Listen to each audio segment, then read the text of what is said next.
بسم اللہ الرحمن الرحیم۔ السلام علیکم ناظرین، میں عمران خان، آپ دیکھتے ہیں ہمارے یوٹیوب چینل۔ ناظرین، الطاف حسین کی خدمت خلق فاؤنڈیشن پہ پابندی کیوں لگی؟ کیا وہ وجوہات تھی جن وجوہات کی وجہ سے خدمت؟ اب دیکھیں، ایم لندن میں پابندی لگی، وہ ایک سیاسی منظر نامہ تھا۔ الطاف حسین مائنس پلان ایک تھا، الطاف حسین کو مائنس کرنے کی ایک پوری پلاننگ تھی، وہ ہوئی کامیاب اور الطاف حسین مائنس ہوئے۔ لیکن یہ جو خدمت خلق فاؤنڈیشن تھی، جو ایم کے زیر اہتمام تھی، جس کو لیڈ الطاف حسین صاحب کر رہے تھے، اور انہوں نے اس کی ایک مکمل پلاننگ بنائی ہوئی تھی کہ کن لوگوں کے سپرد یہ ایک ایسا فلاحی ادارہ تھا جس کو انہوں نے کیا ہوا تھا، جس سے مہاجروں کو، بالخصوص کراچی کے جو لوگ تھے، ان کے جو مستحق لوگ تھے، ان کے لیے کافی یہ کرامت تھی، یہ ادارہ کافی ان کے لیے کرامت تھا۔ لیکن کیا ایسے معاملات آئے، کن وجوہات کی وجہ سے خدمت خلق فاؤنڈیشن کو بند کیا گیا اور اس پہ پابندی لگائی گئی؟ اور اس کے ساتھ ساتھ الخدمت فاؤنڈیشن جو جماعت اسلامی کے زیر اہتمام ہے، اس ٹائم الخدمت فاؤنڈیشن نہ صرف ملک بھر میں، نہ صرف ہمارے کراچی میں، بلکہ پوری دنیا میں الخدمت فاؤنڈیشن فلاحی کام کر رہی ہے۔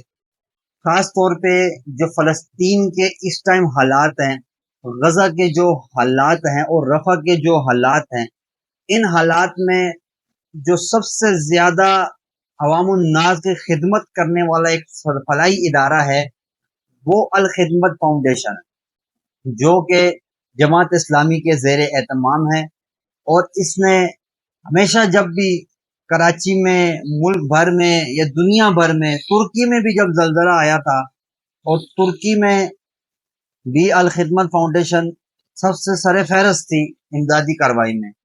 جب سیلاب آیا پاکستان میں، جب بھی الخدمت فاؤنڈیشن سر فہرست تھی۔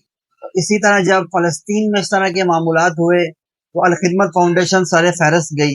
غزہ میں جو غذائی قلت ہو رہی تھی، فلسطین کے جو شہر ہیں ان میں جو غذائی قلت ہے، اس کو پورا کرنے کے لیے سب سے پہلا اقدام جو ہے الخدمت فاؤنڈیشن نے کیا۔ الخدمت فاؤنڈیشن کے ٹرک بھر کر گئے وہاں راشن کے لیے۔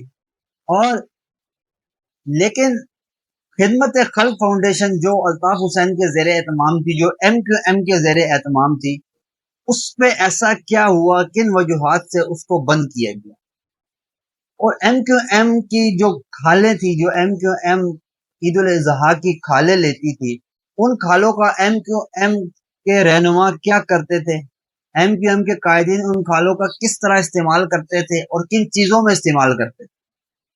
آپ سب کو پتہ ہے، جب یہ کھالیں لی جاتی ہیں تو ان کو یا تو دینی معاملات کے لیے استعمال کیا جاتا ہے، یا فلاحی ادارے لیتے ہیں، وہ لوگوں کی خدمت خلق کرنے کے لیے ان کھالوں کا استعمال کرتے ہیں، ان کو بیچ کے جو چندہ آتا ہے اس سے لوگوں کی خدمت کی جاتی ہے۔ لیکن ایم کے خلاف جو مقدمات تھے، جو ایم کی جو خدمت خلق فاؤنڈیشن بند کی گئی، وہ جن وجوہات سے بند کی گئی، ان میں پہلی وجوہات جو سر فہرست تھی کہ ایم کے جو لوگ تھے، جو رپورٹ ہے جس میں رینجرز کی رپورٹ ہے، پولیس کی رپورٹ ہے، سندھ حکومت کی رپورٹ ہے، جس میں یہ کہا گیا ہے قربانی کی جو کھالیں تھی وہ زبردستی لوگوں سے ایم کے لوگ لیتے تھے، جن کو 12 مرتبہ رینجرز نے ایم کے جو خدمت خلق کے جو ٹرک ہوتے تھے جن میں کھالیں یہ لوگ لے کے جاتے تھے، ان کو کئی دفعہ رینجرز نے روکا اور ان سے وہ ضبط کی۔ اب کس حد تک یہ چیزیں درست ہیں کہ یہ لوگ مسلسل چھین کے لے کے جاتے تھے؟ ماضی میں 2014 میں اگر آپ دیکھیں، جب بھی یہی حال تھا، جب ایم کا عروج تھا، تو ایم کے جو کارکنان تھے، جو گلی محلوں میں ہوتے تھے، وہ لوگ اکثر بطخ خوری میں ملوث ہوتے تھے، چینا جپٹی میں وہ لوگ ملوث ہوتے تھے۔ اور جب عید الاضحیٰ کی قربانی کا دن آتا تھا تو وہی کارکنان لوگوں سے زبردستی کھالے لیتے تھے۔ یہ وہ رپورٹ ہے جو میں آپ کے آگے پیش کر رہا ہوں، یہ 2014 کی رپورٹ ہے۔ اب خدمت خلق فاؤنڈیشن کو بند کرنے کی جو مین وجہ تھی وہ یہی تھی کہ خدمت خلق فاؤنڈیشن میں جو عطیات آتے ہیں، جو فنڈز آتے ہیں، ان فنڈز کو ایم اسلحے کے طور پہ استعمال کر رہی ہے۔ ان پہ یہ الزامات تھے۔ اور 2016 میں جب الطاف حسین پہ پابندی لگی، فوراً خدمت خلق فاؤنڈیشن کو بھی بند کیا گیا، کیونکہ یہ ایک مین ایسی چیز تھی جہاں پہ ایم کیو ایم کا سارا فنڈز آتا تھا اور وہاں سے ایم کیو ایم کے لوگوں کو اسلحہ منتقل ہوتا تھا انہی پیسوں سے، یہ الزامات تھا۔ لیکن ایم کیو ایم کا جو موقف ہے، ایم کیو ایم کے جو بیانات ہیں، جو ایم کیو ایم کی تحریریں ہیں، اگر آپ ماضی کی تحریریں اٹھا کے ان کی دیکھ لیں تو خدمت خلق فاؤنڈیشن نے حیدرآباد، کراچی اور سکھر، ان تمام شہروں میں عوام کی خدمت بے زوال کی۔ لوگوں کو، جن لوگوں غریب لوگ تھے ان کی مدد خدمت خلق فاؤنڈیشن نے کی۔ جو لوگ بے سہارا تھے، جن کسی کو سلائی مشین، جس طرح کی ترتیب وائز ایک فلاحی ادارہ کام کرتا ہے، خدمت خلق فاؤنڈیشن اسی طرح ہی کام کر رہی تھی۔ یہ ایم کیو ایم کا موقف تھا۔ لیکن دوسری جانب یہ موقف آتا ہے کہ خدمت خلق فاؤنڈیشن نے جتنے بھی کام کیے، یہ اسلحہ، یہ بطاخوری، یہ تمام چیزیں اسی فنڈ سے استعمال کی جاتی تھی۔ لیکن ایم کیو ایم کا یہ موقف تھا کہ یہ چیز غلط ہے۔ ایم کیو ایم خدمت خلق فاؤنڈیشن کی جانب سے جو فلاحی کام ہوتے تھے ان میں حصہ بڑھ چڑھ کے لیتی تھی۔ ایسی کوئی صداقت نہیں ہے کہ اس سے اسلحہ لیا جاتا تھا یا اس سے کچھ غلط کام کیا جاتا تھا۔ لیکن اس کے باوجود خدمت خلق فاؤنڈیشن کو بند کیا گیا الطاف حسین کے بیانات کے بعد، اور اس کے بعد ایم کیو ایم پاکستان نے اس کو کھولنے کی، عدالت میں جاننے کی یا اس پہ کوئی بات چیت کرنے کی کوئی کوشش بھی نہیں کری۔ اس کی وجوہات یہی تھی کہ ایم کیو ایم کے یہ جتنے بھی رہنما تھے ان کو الطاف حسین سے دوری پسند تھی۔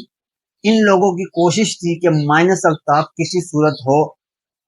اب خدمت خلق فاؤنڈیشن وہ واحد ادارہ تھا جس سے مہاجر لوگوں کو، بالخصوص کراچی کے لوگوں کے لیے کافی ریلیف تھا کہ امدادی کیمپ لگتے تھے، اور اس کے ساتھ ساتھ اور جتنے مسائل ہوتے تھے ان مسائل میں جس طرح ہر ادارہ جے ڈی سی عوام کی خدمت کر رہا ہے، جس طرح الخدمت فاؤنڈیشن عوام کی خدمت کر رہا ہے، جس طرح اے بی چھپا عوام کی خدمت کر رہا ہے، اسی طرح خدمت خلق فاؤنڈیشن بھی عوام کی اسی طرح بدستور خدمت کر رہا تھا۔ لیکن ایم کیو ایم پاکستان نے اس کے بارے میں بالکل آواز نہیں اٹھائی، کیونکہ ان کا مقصد تھا مائنس الطاف۔ وہ مائنس الطاف ان کا مقصد پورا ہوا تو انہوں نے بالکل بھی اس چیز کی آواز نہیں اٹھائی کہ کسی طرح خدمت خلق فاؤنڈیشن کو واپس لیا جائے اور واپس وہ فلاحی کام کرے۔ اس کے بارے میں ایم کیو ایم پاکستان کا ایک دن بھی کوئی موقف نہیں آیا کہ کسی صورت اس چیز کو واپس بیک ٹو بیک ڈور آن کیا جائے۔ اس معاملے میں یہ صاف ظاہر ہوتا ہے کہ ان لوگوں کے دلوں میں خدمت خلق کی کوئی ویلیو نہیں تھی۔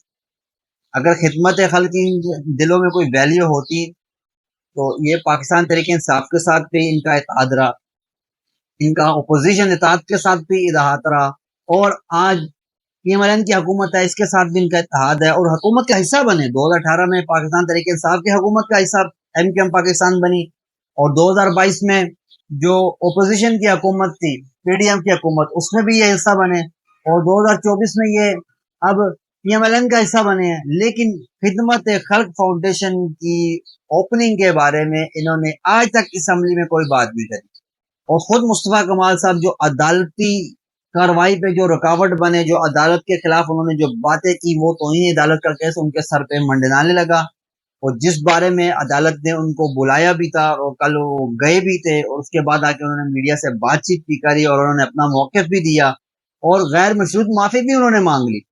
بھائی جب آپ اس طرح کی حرکت کرتے ہیں تو پھر آپ کو پتہ، جب آپ نے معافی مانگنی ہے تو آپ حرکتیں ایسی کیوں کرتے ہیں؟ فیصل واوڈا اپنی بات پہ ڈٹے ہوئے ہیں، انہوں نے کہا کہ نہ فیصل واوڈا نے کوئی معافی مانگی اور اپنی بات پہ مطمئن ہے کہ میں نے یہ بات کری اور یہ ٹھیک ہے۔ لیکن بارہ بات وہی ختم کرتے ہیں کہ خدمت خلق فاؤنڈیشن جس طرح کام الخدمت کر رہی ہے، جس طرح جے ڈی سی کر رہی ہے، اسی طرح خدمت خلق فاؤنڈیشن بھی کام کر رہی تھی، لیکن اس کی رکاوٹ وہ سیاسی وجوہات بنی۔ اب ان سیاسی وجوہات کو ختم کرنے کے لیے ایم کیو ایم پاکستان کا کوئی کردار ادا نہیں ہو رہا۔ اگر ہوتا تو امید تھی کہ جو مسائل کراچی میں بالخصوص مہاجر کمیونٹی کے تھے، وہ امید تھی کہ خدمت خلق فاؤنڈیشن کی جانب سے پوری طرح وہ ختم ہو سکتے تھے۔ لیکن وہ نہیں ہوئے.